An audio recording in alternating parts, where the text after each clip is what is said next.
Last time, we saw that after the complete of the training of Apurva, the surgery completed.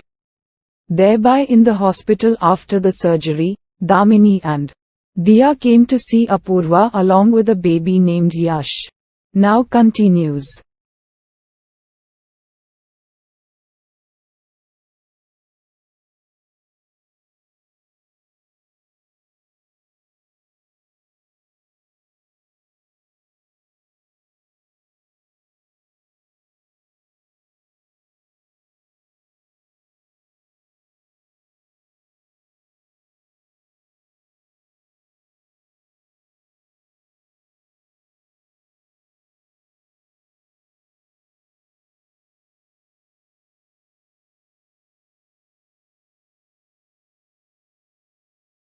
I had put Yash asleep in a cradle. Diya also went to bed early.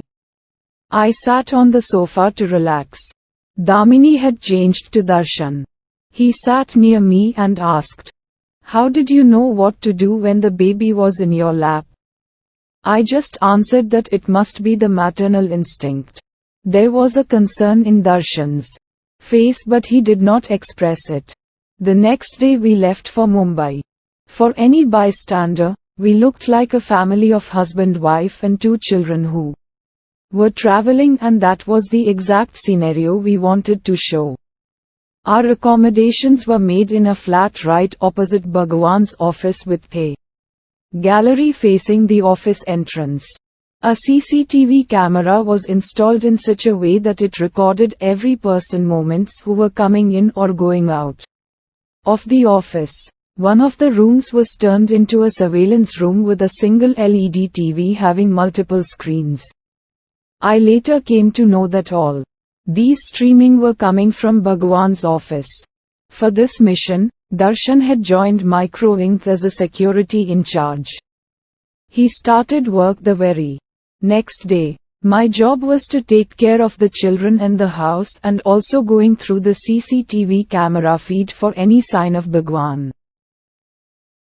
One day, when Darshan had gone for his job, the doorbell rang. I was feeding Yash and could not get up immediately. Yash was not ready to let go of me, so I just picked him up, put a shawl around my shoulder while feeding Yash underneath it, and opened the door. Some 2 to 3 men were at the front door. One of them I recognized as the goon who was looking for me earlier. They showed me their ID mentioning that they were from Micro Inc. and had come to verify Darshan's details. I asked them to come in. I asked Diya to go to the bedroom and brought them some water and asked them if they would like anything to drink. The goons were peeking into the bedroom and looking through our things. Luckily I had switched the bedroom TV to the satellite TV mode. They politely declined my offer. They asked me some questions for security purpose and then went away. Oh my, that was frightening the whole time. I thought that the goon would recognize me. But nothing like that happened. Later, I told this to Darshan.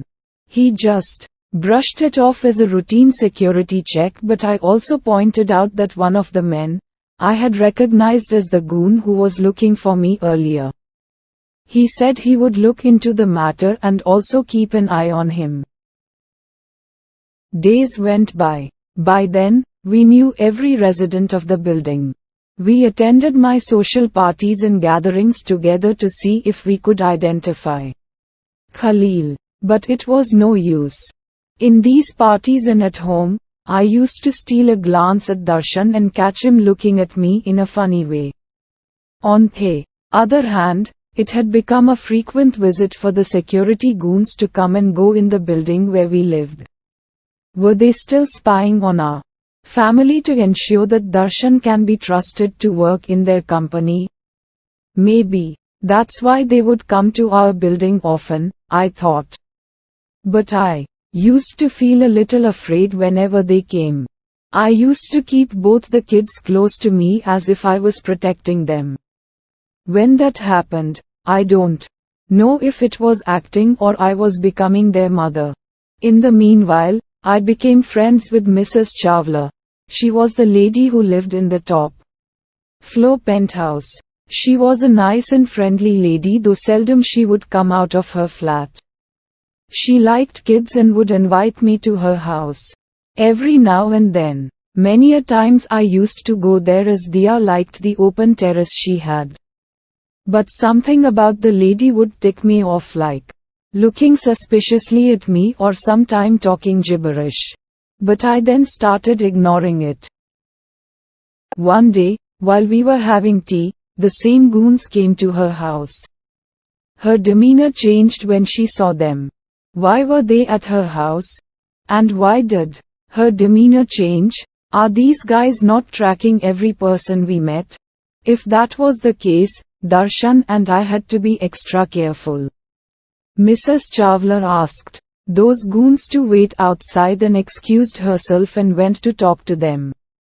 There was some muffled sound and shouting coming from outside. She opened the door and banged it on their faces. She apologized and asked me politely to leave. She looked a little disturbed. Any nice woman would feel that way after interacting with goons, so I decided to leave quietly.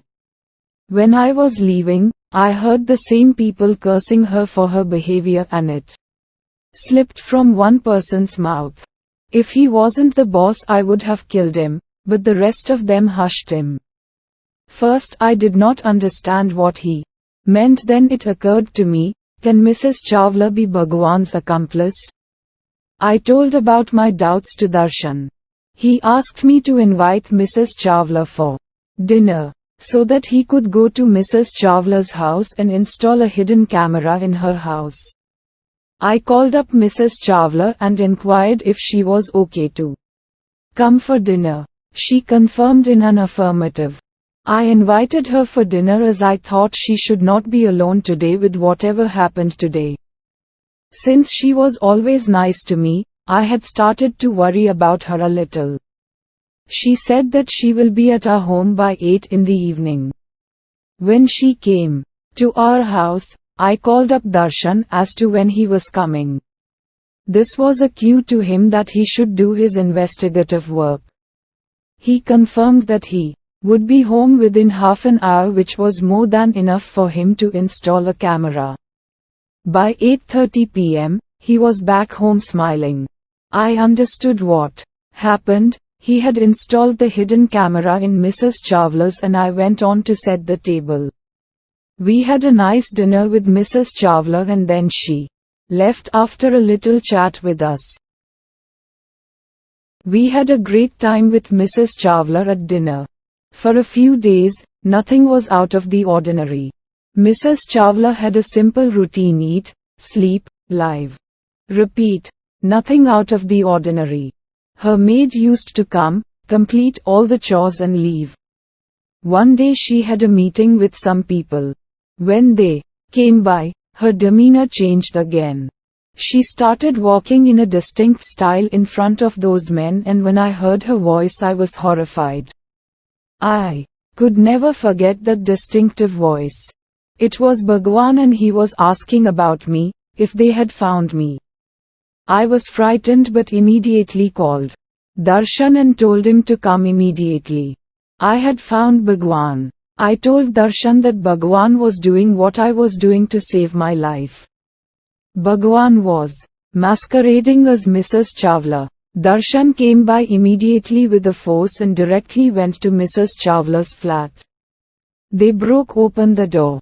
Seeing police at the door, gunfight commenced. Many of Bhagwan goons were dead, but Mrs. Chawla was defending herself. One of her bullets grazed Darshan's shoulder. I was horrified and fainted. When I came to my senses, I saw Darshan in front of me. I just immediately hugged him and blabbered, "If something would have happened to you, I would have died." Then it came to me that I had done something unthinkable. We broke the embrace and saw Darshan smiling.